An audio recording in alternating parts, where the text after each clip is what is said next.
I witness news కి స్వాగతం. బులెటిన్లో హెడ్లైన్స్ చూద్దాం. పాయికరావుపేట నియోజకవర్గంలో హోంమంత్రి అనిత పర్యటన ఘన స్వాగతం పలికిన రామచంద్రాపురం గ్రామ ప్రజలు. వితంతువులు పింఛన్లు పొందేందుకు సదవకాశం, లబ్ధిదారులకు మంత్రి కొండపల్లి శ్రీనివాస్ సూచన. ఉగ్రవాదుల దాడి ఒక ఏహమైన చర్య, ఎంపీ డీకే అరుణ. సిద్ధమైన గులాబీ రంగు కార్లు జెండా ఊపి ప్రారంభించిన మాజీ మంత్రి హరీష్ రావు. ప్రజాతత్వ సభకు భారీగా సన్నాహాలు, కార్యకర్తల తరలింపుకై ప్రత్యేక ఆహ్వానాలు. లండన్ లో పాకిస్తాన్ హై కమిషన్ ఎదుట భారతీయుల నిరసన, మీ గొంతు కోస్తాని హెచ్చరించిన పాక్ అధికారి. మే 1న సీఎం చంద్రబాబు నాయుడు ఆత్మకూరు పర్యటన, పర్యవేక్షిస్తున్న మంత్రి ఆనం. విశాఖపట్నాన్ని అన్ని విధాలుగా అభివృద్ధి చేయాలి, రాష్ట్ర సాంఘిక సంక్షేమ శాఖ మంత్రి డోలా శ్రీబాల వీరాంజనేయ స్వామి. ఆన్లైన్ యాప్లో ఘరానా మోసం, కోడిగుడ్డుకు బదులు ఆర్టిఫిషియల్ గుడ్డు డెలివరీ ఇచ్చిన జెప్టో డెలివరీ బాయ్. అనకాపల్లి శనివారం నాడు పాయకరావుపేట నియోజకవర్గంలోని హోంమంత్రి అనిత పర్యటించారు. కోట ఊరట్ల మండలం రామచంద్రపురం గ్రామంలో దుర్గా గాయత్రి దేవి అమ్మవారిని దర్శించుకున్న హోంమంత్రి అనితకు గ్రామస్తులు ఘనంగా స్వాగతం పలికారు. పందూరు గ్రామంలోని 5,75,00,000 నిధులతో నిర్మిస్తున్న బ్రిడ్జిని శంకుస్థాపన చేశారు. గత కొన్ని సంవత్సరాలుగా బ్రిడ్జి లేక పందూరు, పాత గట్టివాడ, ములగలలోవ గ్రామాల ప్రజలు ఇబ్బంది పడుతున్నారు. పందూరు బ్రిడ్జికి శంకుస్థాపన చేయడంతో హోంమంత్రి అనితకు 3 గ్రామాల ప్రజలు ధన్యవాదాలు తెలిపారు. తర్వాత నక్కపల్లిలోని మత్స్యకార భరోసా భృతి పంపిణీ చేశారు.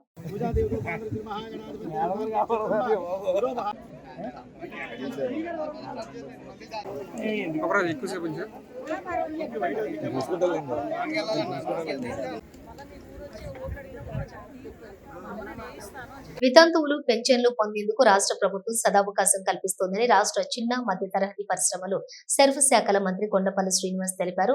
విజయనగరం పార్టీ కార్యాలయంలోని అశోక్ బంగ్లాలో ఏర్పాటు చేసిన విలేకరుల సమావేశంలో ఆయన మాట్లాడారు.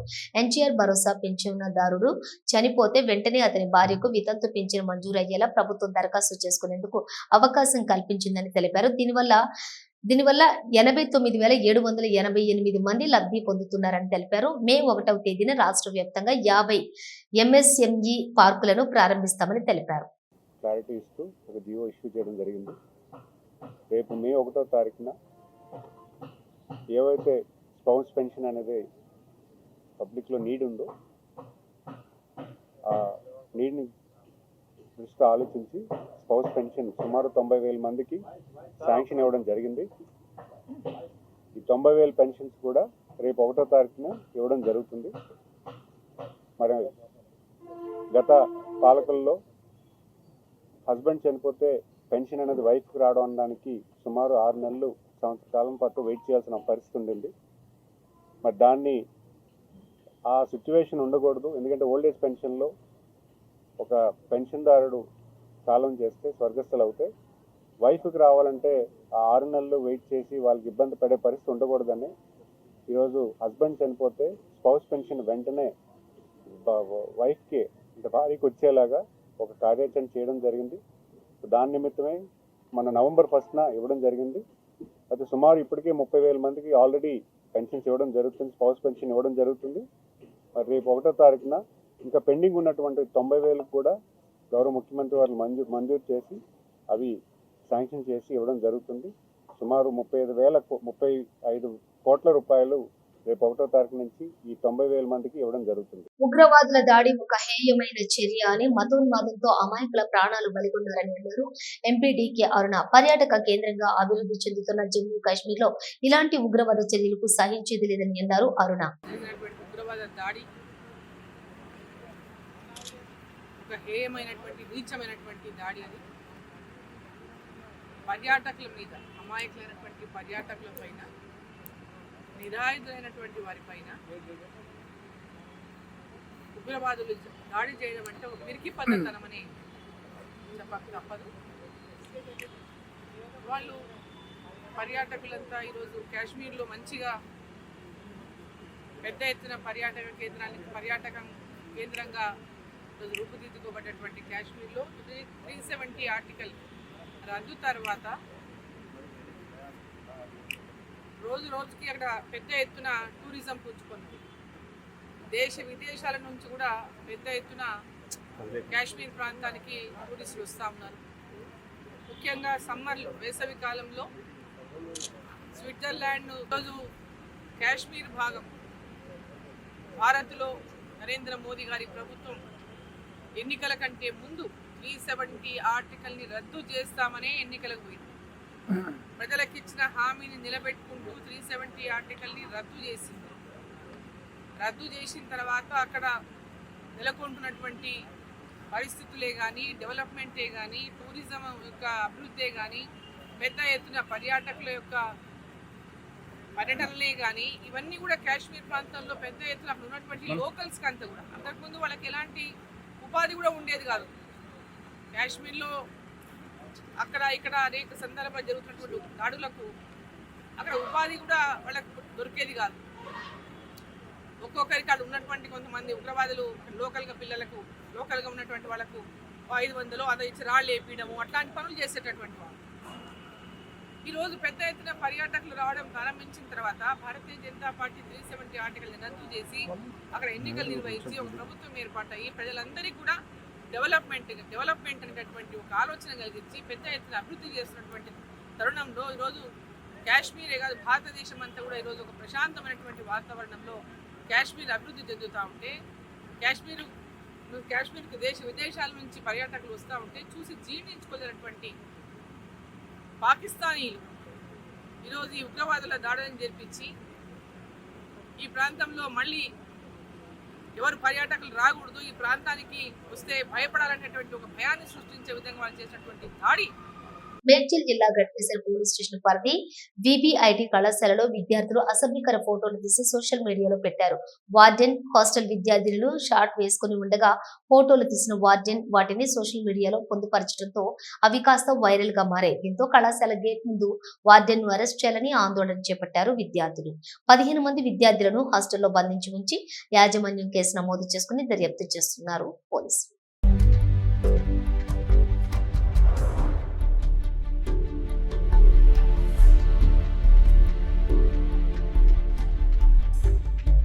పటాన్చెరు నియోజకవర్గం యువజన నాయకుడు సాయి చరణ్ గౌడ్ ఆధ్వర్యంలో చలో వరంగల్ కు సిద్ధమైన గులాబీ రంగు కార్లను జెండా ఊపి ప్రారంభించిన మాజీ మంత్రి హరీష్ రావు.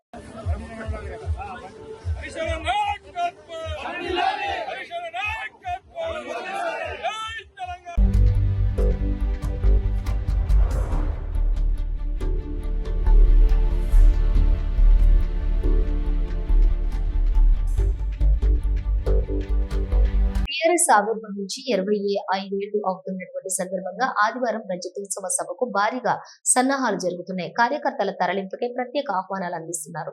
గ్రామాల్లో దండోరతో చాటింపు చాటారు. మాజీ ఎమ్మెల్యే సుంకే రవిశంకర్ గంగాధర మండలం బూరుగుపల్లిలోని డప్పు కొట్టి దండోర వేయించారు. సిరిసిల్లలో ఇంటింటికి తిరిగి బొట్టు పెట్టి ఆహ్వాన లేఖలు బీఆర్ఎస్ నాయకులు అందజేశారు. కరీంనగర్ నుంచి ఎల్కతుర్తి వరకు దారి పొడవున స్వాగతం తోరణాలు, గులాబీ జెండాలతోటి పార్టీ నాయకులు నింపేశారు. నెంబర్ 7 పాకిస్తాన్ కు వ్యతిరేకంగా కాశ్మీర్లోని పహల్గాంలోని హిందువులపై ఉగ్రవాదులు జరిపినటువంటి కాల్పులకు వ్యతిరేకంగా ఆ యొక్క దాడిని ఖండిస్తూ ఈ రోజు కొత్తగూడెంలో భారీ ఎత్తున హిందూ సమాజం ఓల్డ్ డిపో నుంచి ర్యాలీ మొదలుకొని గణేష్ టెంపుల్, రైతు బజార్, సూపర్ బజార్ వద్ద మానవహారం నిర్వహించి బస్టాండ్ మీదుగా పోస్ట్ ఆఫీసర్ సెంటర్ వరకు నిర్వహించడం జరిగింది. ఈ కార్యక్రమంలోని భారీ ఎత్తున నినాదాలు చేస్తూ సెక్యులర్ ముసుగులో హిందువులను అణచివేస్తున్నారు అంటూ ప్లకార్డులతోటి పెద్ద బజారు, చిన్న బజారు వ్యాపారస్తులు అధిక సంఖ్యలో పాల్గొన్నారు. తేదీ 27/4/2025 ఆదివారం రోజున భారత రాష్ట్ర సమితి పార్టీ 25వ రజతోత్సవ కార్యక్రమానికి వరంగల్లో ఎలగదుర్తి దగ్గర భారీ బహిరంగ సభ ఏర్పాటు చేసిండ్రు.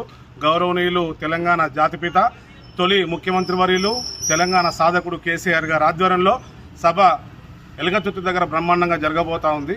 ఈ కార్యక్రమాన్ని మా 37వ వార్డు స్థానిక మాజీ కౌన్సిలరు దిడ్డి మాధవిరాజు గారి ఆధ్వర్యంలో విజయవంతం చేయడానికి ఒక వినూత్న కార్యక్రమం తీసుకున్నాం. ఆ కార్యక్రమంలో భాగంగా మన ఇంటి పార్టీ బీఆర్ఎస్ పార్టీ రజతోత్సవ సభకు ఆహ్వాన పత్రిక అని చెప్పని ఒక కార్యక్రమాన్ని రూపొందించి ఈ కార్యక్రమాన్ని ఈరోజు భారత రాష్ట్ర సమితి పార్టీ రాష్ట్ర కార్యదర్శి గౌరవనీయులు పెద్దలు శ్రీ గూడూరు ప్రవీణ్ గారి సారథ్యంలో స్థానిక కౌన్సిలర్ దిడ్డి మాధవిరాజు గారి ఆధ్వర్యంలో ఈ కార్యక్రమాన్ని మా వార్డు అధ్యక్షులు వేముల శ్రీనివాస్ గారు, ప్రధాన కార్యదర్శి కూరపటి భూమేష్ గారి ఆధ్వర్యంలో ఈ కార్యక్రమాన్ని నిర్వహిస్తూ ఉన్నాం. ఇప్పటివరకు ఒక 20 ఇళ్ళు తిరిగినాం. ఈ 20 ఇళ్లలో వచ్చిన స్పందన, మేము వ్యక్తిగతంగా వస్తాము, పార్టీ ప్రభుత్వంలో ఉన్నప్పుడు మేము ఎన్ని రకాల లబ్ధి పొందినామో మాకు తెలుసు, ఇప్పుడు ఏదైతే గత 16 నెలలుగా మేము ఎన్ని బాధలు అనుభవిస్తున్నామో అని చెప్పి వాళ్ళే చెప్తా ఉన్నారు. స్వచ్ఛందంగా మీరు మాకేమైనా వెహికల్ ప్రొవైడ్ చేయండి, మేమే వస్తాం, లేకపోతే మా వెహికల్ తీసుకొని మేమే వస్తాం అని చెప్పని ప్రజల దగ్గర నుంచి అనూహ్య స్పందన లభిస్తూ ఉంది. ఈ కార్యక్రమం మొత్తం కూడా ఈ 2 రోజుల్లో మా వార్డు మొత్తం ఇంటింటికి బొట్టు పెట్టి కార్యక్రమం, ప్రతి ఒక్క ఇంటికి ఒక పత్రిక, మనం లగ్గాలు చేసుకుంటాం, కార్యక్రమాలు చేసుకుంటాం. ఎట్లయితే కార్యక్రమాలు నిర్వహిస్తూ ఉన్నామో ఇది మా బీఆర్ఎస్ పార్టీ, భారత రాష్ట్ర సమితి పార్టీకి ఒక పండుగ.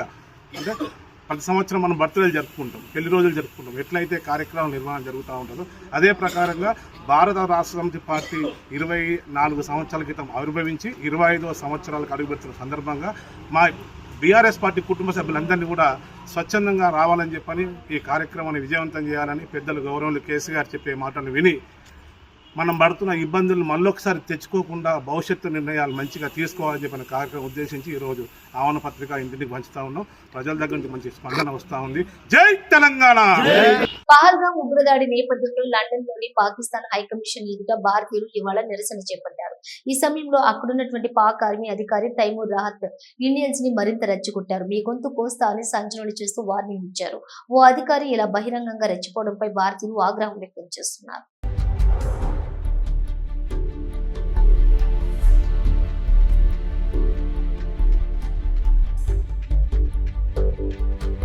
నిజామాబాద్ నవీపేట మండల కేంద్రంలోని సినీ పక్కిలో చోరీ జరిగింది. ఓ వృద్ధురాలి నగలు 3 కిలాడి లేడీలు అపహరించారు. బస్టాండ్ లో కృష్ణాబాయ్ అనే వృద్ధురాలిపై దాడి చేశారు. కంట్లో కారం చెల్లి విచక్షణ రహితంగా దాడి జరిపారు. కత్తి చూపించి బంగారు నగలు అపహరించారు. వృద్ధురాలు అరుపులు కేకలు పెట్టడంతో కిలాడి లేడీలు పారిపోయారు. స్థానికులు వారిని పట్టుకుని పోలీసులకు అప్పగించారు. నగలు స్వాధీనం చేసుకున్నారు. 3 తులాలు 4 తులాలు తీగున్నది, పూసలు ఉన్నాయి, గొలుసున్నది. ఆమె బాత్రూమ్ పోయిందట, ఇద్దరు ఉన్నారట. వాళ్ళ తల్లి బిడ్డలు ఉన్నారట, బిడ్డ బయట ఉన్నట. ముసలమ్మ లోపల పోగానే కారం పొడి పోసి కత్తితోటి పొడిచి అన్ని కూర్చుకున్నది. ఓడి చేతి తెయింది, ఈడ కారం పోసింది, ఈడ అంతా తెగిపోయింది. నవీన్ గారు తీసుకో, అది ఎంబడబడితే వినీత్ గారిది ఎంబడబడితే రేప్ కేసు పెడతాను దీని మీద. భూభారతి చట్టం గురించి ప్రతి ఒక్కరూ తెలుసుకోవాల్సిన అవసరం ఉందని జిల్లా కలెక్టర్ ఇలా త్రిపాఠి అన్నారు. పెద్ద అడిసర్లపల్లి మండల కేంద్రంలో భూభారతి భూమి హక్కుల చట్టం 2027పై ఏర్పాటు చేసినటువంటి అవగాహన సదస్సుకు ఆమె ముఖ్య అతిథిగా హాజరై రైతులకు అవగాహన కల్పించారు. భూమి ఉన్న రైతులు, భూమి లేని రైతులు సైతం భూభారతి చట్టం గురించి తెలుసుకోవాల్సిన అవసరం ఉందన్నారు. భూభారతి పోర్టల్ మాత్రం జూన్ 2 నుంచి అమల్లోకి రానుందని తెలిపారు. ధరణిలో లేని అనేక వెసులుబాట్లు భూభారతిలో ఉన్నాయని, ధరణి పోర్టల్లో రికార్డులను సవరించే అవకాశం లేదని, భూభారతిలో రికార్డులను సవరణ చేసుకోవచ్చని తెలిపారు.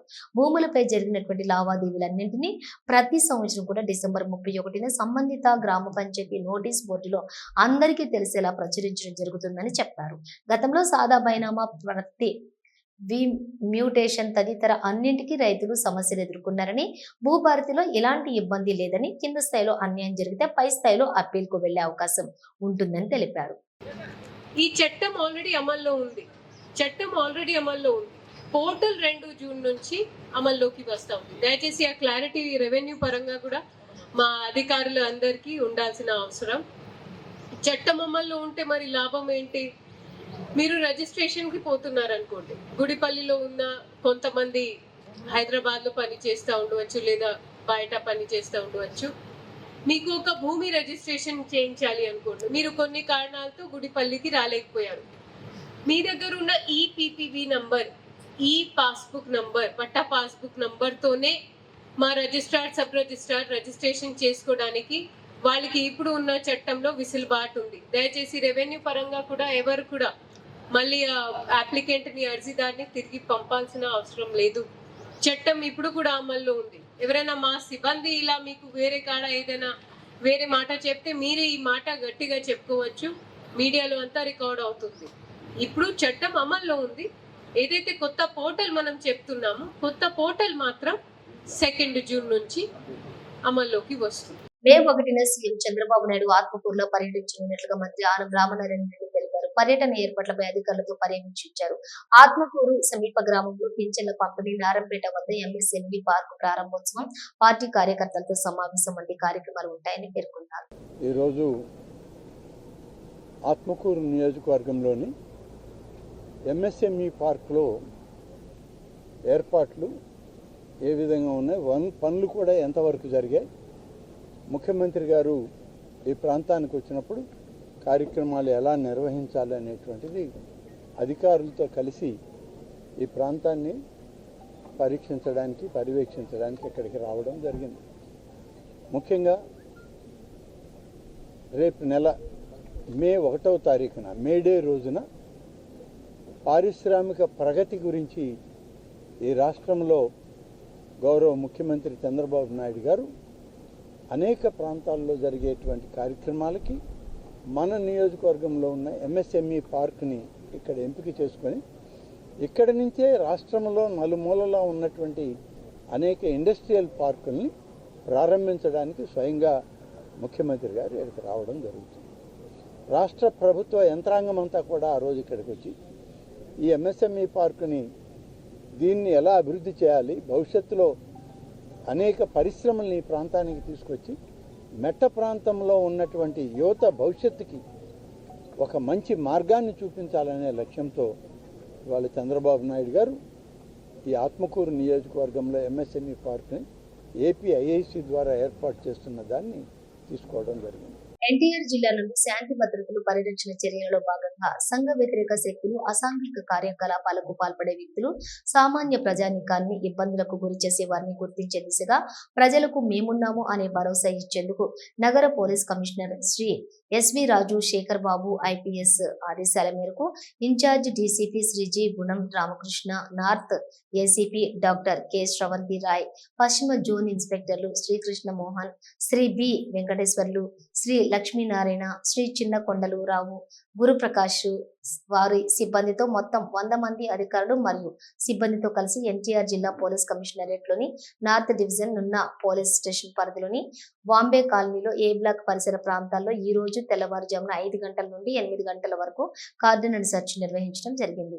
ఈ తనిఖీలలో 73 వాహనాలను తనిఖీ చేయగా సరైన పత్రాలు లేని 16 వాహనాలను స్వాధీనం చేసుకోవడం జరిగింది. సుమారు 512 ఫ్లాట్లను మరియు 1042 మంది నివాసితులను తనిఖీ చేసి వారిలో ఐరిస్ వాహనం ద్వారా 83 మందిని తనిఖీ చేసి 2 రౌడీ షీటర్లను, 1 క్రైమ్ సస్పెక్ట్ షీటర్ మరియు 2 పాత కేసుల్లో నిందితులను మొత్తం 5గురిని గుర్తించడం జరిగింది. ఇవాళ మనం ఉన్న పిఎస్ లిమిట్స్లోని ఉన్న బాంబే కాలనీలోని ఏ బ్లాక్ దగ్గర ఉన్నాము. ఇక్కడ ఇవాళ మార్నింగ్ 5 గంటల నుంచి సుమారు 7:30 వరకు కూడా కార్డనల్ సెర్చ్ ఆపరేషన్ నిర్వహించడం జరిగింది. మన ఎన్టీఆర్ పోలీస్ కమిషనరేట్ సిపి గారైన రాజశేఖర్ బాబు ఐపీఎస్ సార్ ఆదేశాల మేరకు మా ఏడీసీపీ అయిన జి రామకృష్ణ సార్ ఆధ్వర్యంలో ఇవాళ సుమారు 100 మంది స్టాఫ్ తోటి ఇక్కడ కార్డనల్ సెర్చ్ ఆపరేషన్ నిర్వహించడం జరిగింది. దీంట్లో మనకి ఐరిస్ సిడిఐసి విభాగము, ట్రాఫిక్ విభాగం కూడా పాల్గొన్నారు. దీంట్లో మొత్తంగా 108 మందిని చెక్ చేయగా అందులోని 5 సస్పెక్ట్స్ ఐడెంటిఫై అయ్యారు. అలాగే వెహికల్స్ అన్నీ కూడా చెక్ చేస్తే ఈ నెంబర్ ప్లేట్స్ లేనివి కానీ, రికార్డ్స్ లేనివి కానీ, ఇల్లీగల్ వెహికల్స్ కొన్ని మనకి దాదాపు సుమారు 16 బైకులు గట్రా సీజ్ చేయడం జరిగింది. మొత్తం ఇక్కడ 16 బ్లాకుల్లోని 500 ఇల్లుని చెక్ చేసాము. త్వరగా అన్నీ చెక్ చేసిన మీదట మనకి సస్పెక్ట్స్ వెహికల్స్ ఐడెంటిఫై అయ్యాయి. ఇలా రెగ్యులర్గా కూడా ఇంకా చేస్తూ ఉంటాము. ఇప్పుడు మనకి రెగ్యులర్గా సిటీలోని కార్డనల్ సెర్చ్ ఆపరేషన్స్ అంతా కూడా విస్తృతంగా నిర్వహించడం జరుగుతుంది. అందులో భాగంగా లాస్ట్ వీక్ మనం వెస్ట్లో చేశారు మా డివిజన్లో, మా జోన్లో. అలాగే ఇప్పుడు నిన్న ప్లేస్ లిమిట్స్లో చేస్తున్నాము. అలాగే నెక్స్ట్ వీక్లో ఇంకో ప్లేస్ లిమిట్స్లో నిర్వహించడం జరుగుతుంది. ఇదే కాకుండా రెగ్యులర్గా vehicle checking, logistic checking, hostel checking అన్నీ కూడా as part of enforcement and vehicle policing police వారు నిర్వహిస్తూ ఉంటారు. సో పబ్లిక్ అందరూ కూడా దయచేసి కోఆపరేట్ చేయాలి. అండ్ పబ్లిక్ అందరికీ విన్నపం ఏంటంటే మీ వెహికల్స్కి ఏదైనా నంబర్స్ కానీ, నెంబర్ ప్లేట్స్ లేకుండా కానీ మీరు ట్రావెల్ చేస్తూ హెల్మెట్ లేకుండా ట్రావెల్ చేస్తే ఖచ్చితంగా ఫైన్స్ అనేది వేయడం జరుగుతుంది. కొత్త ఐటీ యాక్ట్ ప్రకారము ఫైన్స్ అన్నీ కూడా రివైజ్ చేశారు. ఇప్పుడు అధికంగా ఫైన్స్ ఉంటాయి కాబట్టి అందరూ పబ్లిక్ అందరూ కూడా కోఆపరేట్ చేసి అవన్నీ రూల్స్ అండ్ రెగ్యులేషన్స్ అన్నీ కూడా ఫాలో అయితే ఇట్ విల్ బి దేశంలో ప్రముఖమైన నగరాల్లోని ఒక్కటైన విశాఖపట్నాన్ని అన్ని విధాలుగా అభివృద్ధి చేయాలని, ఆర్థిక రాజధాని ప్రమాణాలకు అనుగుణంగా తీర్చిదిద్దాలని, సరైన కార్యాచరణతో ముందుకెళ్లాలని విశాఖ జిల్లా ఇన్ఛార్జి మంత్రి, రాష్ట్ర సాంఘిక సంక్షేమ శాఖ మంత్రి డోలా శ్రీబాల వీరాంజనేయ స్వామి పేర్కొన్నారు. ఆర్థికంగా రోజురోజుకు ఎదుగుతున్నటువంటి విశాఖ నగర గౌరవాన్ని, ప్రతిష్టతను కాపాడుకునేలా సమిష్టి కృషి చేయాలని సూచించారు. విశాఖపట్నం జిల్లా ప్రజాప్రతినిధులు, అధికారులతో కలెక్టరేట్ మీటింగ్ హాల్లో జరిగిన జిల్లా అభివృద్ధి సమీక్ష మండలి సమావేశంలో ఆయన వివిధ అంశాలపై దిశానిర్దేశం చేశారు. ఈరోజు డిఆర్సీ మీటింగ్లో ముందుగా మొన్న జమ్మూ కాశ్మీర్లో జరిగినటువంటి సంఘటనలో తీవ్రంగా ఖండిస్తూ మన జిల్లా, మన విశాఖపట్నం వాసి, అదేవిధంగా కావల్లో కూడా మన ఆంధ్రప్రదేశ్ రాష్ట్రానికి చెందిన ఇద్దరు దుర్మరణం పాలవటం, దాని పట్ల డిఆర్సీలో వారికి సంతాపం తెలియజేస్తూ ఈ సంఘటన తీవ్రంగా ఖండిస్తూ ప్రధానమంత్రి గారికి, ప్రభుత్వానికి అండగా మన రాష్ట్ర ప్రభుత్వం ఉంది. అదేవిధంగా మనందరం కూడా దానికి తోడ్పాటు అందిస్తామని చెప్పేసి తెలియడం జరిగింది.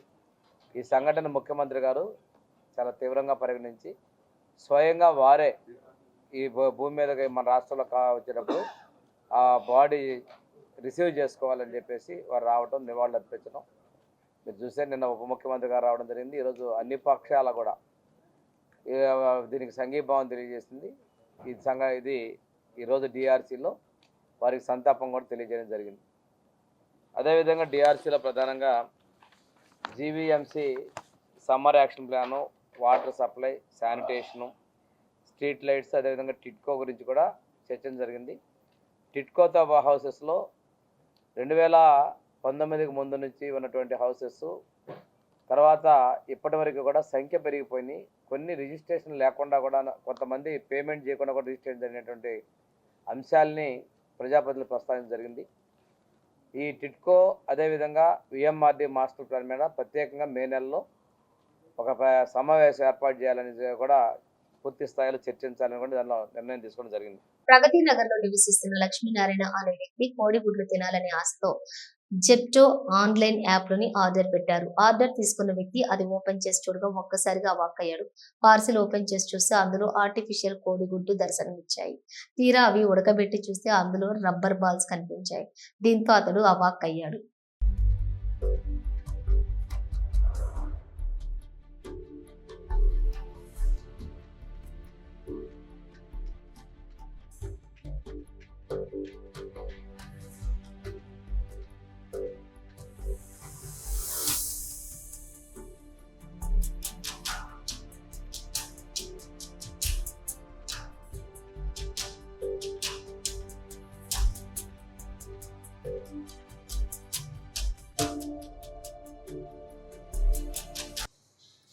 తీసిన లవ్వే మొత్తం లవ్వే లేదు. ఇంకా తిన్నా ఒకటి కసకసాలు అవుతాయి.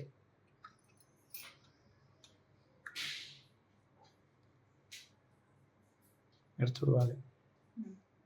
పర్యాటకులపై ఉగ్రవాదులు జరిపిన దాడి చాలా బాధాకరం. మాజీ మంత్రి తలసాని శ్రీనివాస్ యాదవ్ కేంద్ర ప్రభుత్వం ఈ ఘటనను తీవ్రంగా పరిగణించాలి. భవిష్యత్తులో ఇలాంటి దాడులకు అవకాశం లేకుండా కఠిన చర్యలు తీసుకోవాలి. కేంద్ర ప్రభుత్వం తీసుకునే చర్యలకు తమ పార్టీ సంపూర్ణ మద్దతు తెలుపుతుంది. జీహెచ్ఎంసీ పరిధిలోని నియోజకవర్గాల వారీగా సమీక్ష నిర్వహించిన తలసాని శ్రీనివాస్ యాదవ్ 27న వరంగల్ జిల్లా ఎల్కతుర్తిలోని బీఆర్ఎస్ పార్టీ చారిత్రాత్మక సభ జరుగుతుంది. తెలంగాణ రాష్ట్ర సాధన కోసం పార్టీ పుట్టి 25 సంవత్సరాలు పూర్తవుతుంది. 1969లోనే మొదటిసారి తెలంగాణ ఉద్యమం ప్రారంభించి మధ్యలోనే ముగించారు. 2001లో కేసీఆర్ నాయకత్వంలో మలిదశ తెలంగాణ ఉద్యమం ప్రారంభమైంది. అనేక పోరాటాలు చేసి సాధించుకున్న తెలంగాణను అభివృద్ధిలో దేశంలోని ఆదర్శంగా నిలిపారు కేసీఆర్. 10 సంవత్సరాలు కేసీఆర్ పాలనలోని అన్ని వర్గాల ప్రజలు సంతోషంగా ఉన్నారు. కాంగ్రెస్ ఏడాదిన్నర పాలనకే ప్రజలు విసిగిపోయారు. ఇచ్చిన హామీలను అమలు చేయడంలో విఫలమై ప్రజల విశ్వాసాన్ని కోల్పోయిన కాంగ్రెస్ ప్రభుత్వం